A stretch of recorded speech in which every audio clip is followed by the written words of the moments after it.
था। मुखिया जी, ये बलराम अम्मा के बारे में सरासर झूठ बोल रहा है।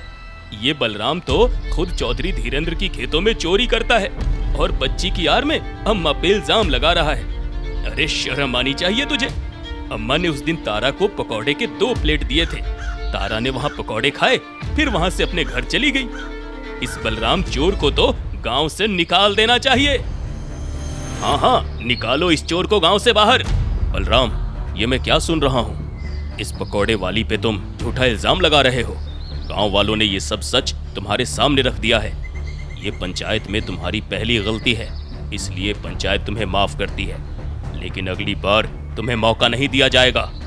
शीतला देवी से माफी मांगो और पंचायत का वक्त जाया मत करो। आज की पंचायत यहीं खत्म होती है। लीलापुर गांव की शांति के पीछे एक भयानक राज छिपा था। कुछ दिनों से गांव के हर आदमी का व्यवहार बदल गया था। कुछ तो था जो आम लोगों की सोच से परे था। रात हो जाती है। उर्मिला देवी, जो कि चौधरी धीरेन्द्र की पत्नी थी, बहुत उदास बैठी थी। धर्मपाल की पत्नी प्रीति देवी उसके पास आती है। चौधरी साहब कहाँ हैं? वो तो शीतला अम्मा के पीछे पीछे गए हैं। पता नहीं उन्हें पकौड़े कब से इतने पसंद आने लगे। मेरे पति भी रात को तो अब देर से आते हैं। अजीब बर्ताव कर रहे हैं कुछ दिनों से। बड़े अजीब हो गए हैं ये मर्द। बातें छुपा रहे हैं और ये सब तभी से शुरू हुआ जब से वो पकौड़े की दुकान खोली है।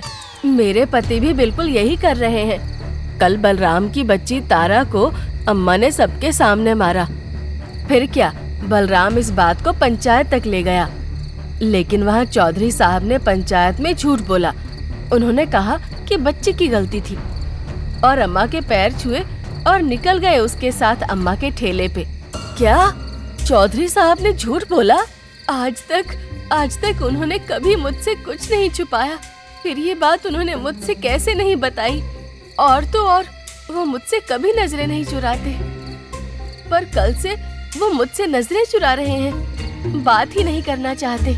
कोई बात तो है प्रीति, कोई तो बात है जो ये सब हमसे छुपा रहे हैं।